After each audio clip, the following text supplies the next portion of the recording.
Meaning we have reached a state where our evil inclination is developing such that we, as a humanity, enjoy harming others. That each one of us doesn't simply disregard others like it was 200 years ago in the beginning of the industry. The workers, the this, the that. What is that? Who are they? Slaves, or they're next to me as garbage? No. Today I consider both your wisdom, your artistry, the profession you have acquired.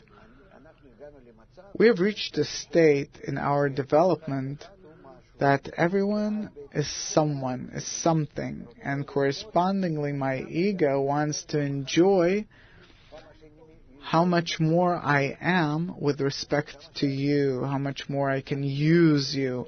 I enjoy being higher than you.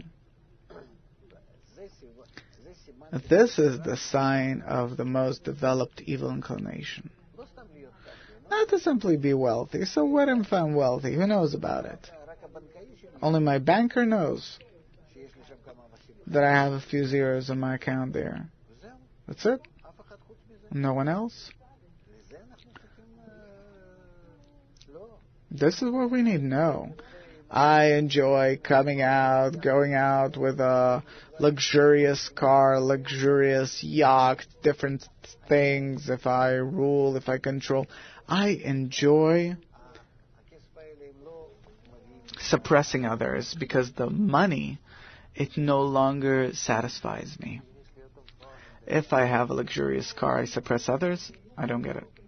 No. If I have a luxurious car, it means that I measure myself towards others. So what's the problem? It's not a problem, but you're saying it's not a problem? Okay, then explain to me then, why is the number of suicides in the developed countries the highest? Probably a lot of satisfaction in life.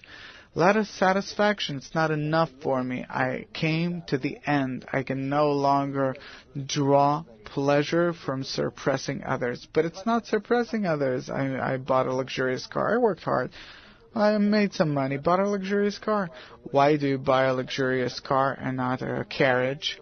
Because I want to feel good with myself and with respect to others, that I have a better car with respect to others. Sure, everyone measures himself with respect to others.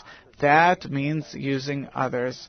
That means working adversely against others. Adversely? Yes, you want to transcend him. Everyone wants to transcend. Wait, you're confusing two things. On the one hand, this brings us development. It causes us to develop. On the other hand, it causes us to reach a situation like today, where we have reached a state where the evil inclination itself, which I call the evil inclination, you can, if you don't want to, don't call it the evil inclination. That's your own choice. It brings us to a state where we no longer enjoy it. If I have reached a state that I do not enjoy being higher than others, I have no place to develop to. I am in a state where there is no point in keep on living. What will I have as a result? I don't feel any pleasure as a result. So what if I'll be richer, if I'll be more in control and power? I have to work for that. For this, I have to bother that much. So, it turns out that a person has lost the root of his development, the basis, the engine of his development. I have no reason to further advance. So, culture. Will be more, will be less. Our kids don't want anything altogether. Education, may it be, however it is. It's all a projection of how we are inside ourselves, in lack of desire, helpless, that if once we wanted to be rich, powerful, smart, we don't want anything. to an extent to which we don't even want to continue the generation. Why? What for? Everyone is in kind of a general state of blurriness.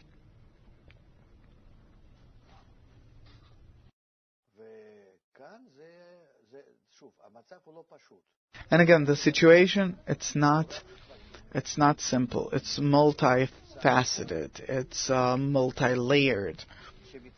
And all in all, when everything accumulates, it becomes clear to us that only man's attitude to the environment and back, this is where we find the solution.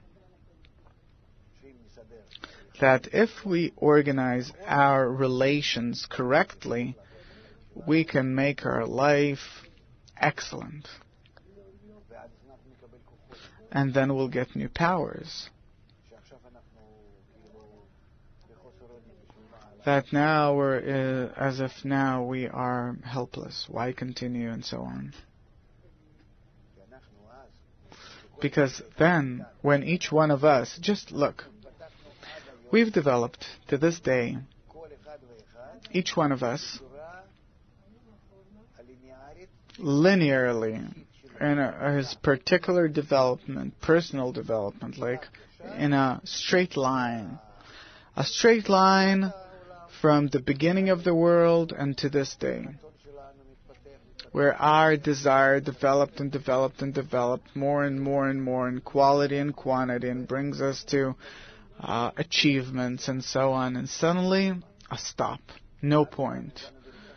We ran and ran and ran, and we stop amidst the way, and what now? I don't care, I don't see the way.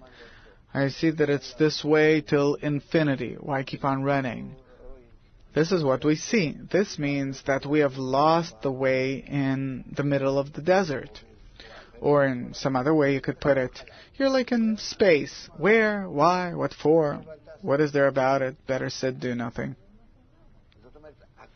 Meaning, my particular force, my particular fuel has come to an end.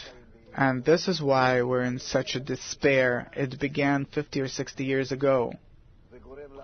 And it causes us crisis, stoppage in education, culture, in our personal life, and everything.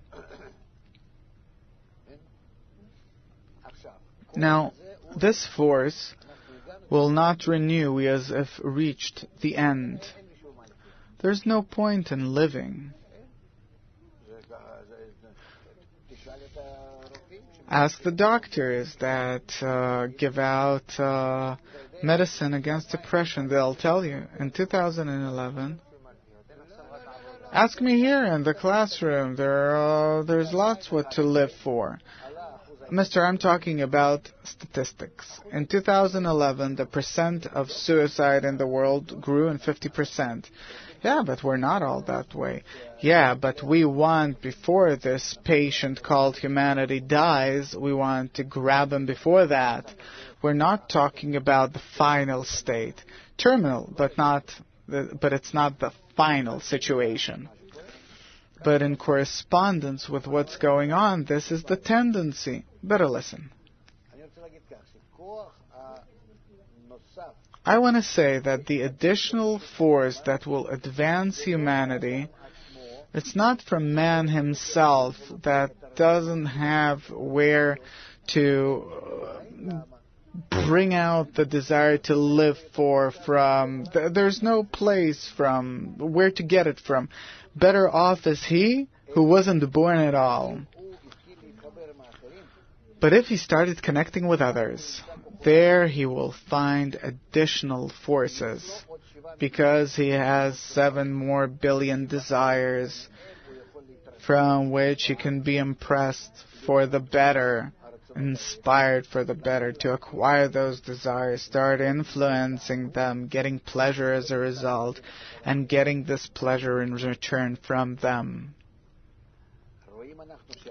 Now we see that nature that has developed us throughout thousands of years, and at first has developed us like we relate to our children in a good way, that we lived in clans, and then has developed us in not such a good period in time where we have reached, suppose, the age of 30, 40, or 40, 50, where we see that life isn't good. Now we're making self-scrutiny in the middle of life, and we can change our life. All of the human development as one generation, as the life of one person. Now we can make a calculation about life. If I change that ill person called humanity, how does he come out of depression, of the dead end, and so on and so forth? Well, where will he get the new powers to do it?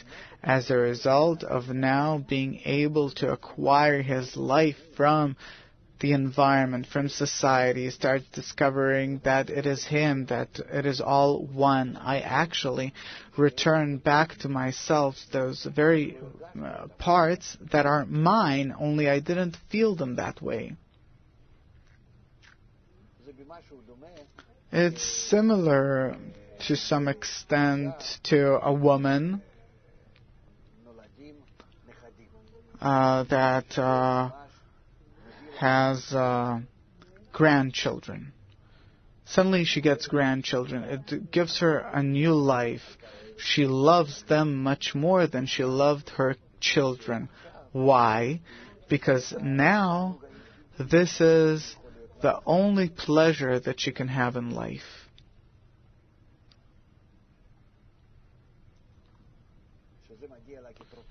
It really comes to her as a kind of medicine.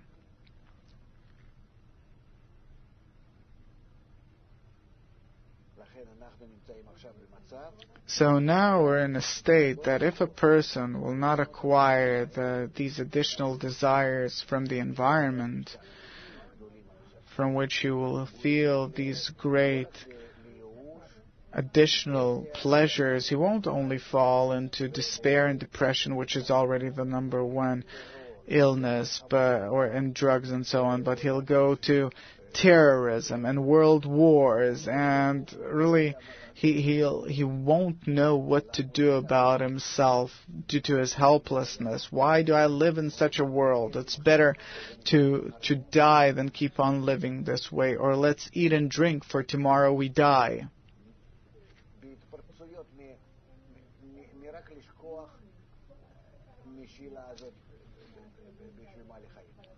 From these simple outbursts, outbreaks of asking, what's the meaning in life? We see this to a small extent now in the bars and the different trips. People are looking. They can't find calmness. But later, it'll reach natural, instinctive outbursts, outbreaks, that wars will break out. And that we are in some kind of in the meantime, kind of calm state, relatively calm state, with all of the recognition of evil that exists. It's not the whole recognition of evil, but what has already revealed. Now, it actually gives us the opportunity to treat the situation. In our development, in our evolution, we have reached a state in which we feel ourselves that we have lost the path, we're despaired, we're helpless, we have no remedy for our situation. The remedy is connection. By this, each one of us gets new powers, support, warmth, a new desire that he gets from the environment, a new fulfillment, and discovers in the environment in which he connects with everyone such fulfillments that he raises them, that raise him to the level of man, where he starts feeling his life above the living level, that he really feels wholeness, the wholeness and perfection in nature. And then we will discover that throughout our entire development, there is a process to our evolution, a tremendous process, a very unique process, where nature that includes all the powers, all the forces, and all the wisdom is bringing us to a perfect state that is ahead of us. And let's hope that we'll discover it and reach it and realize it.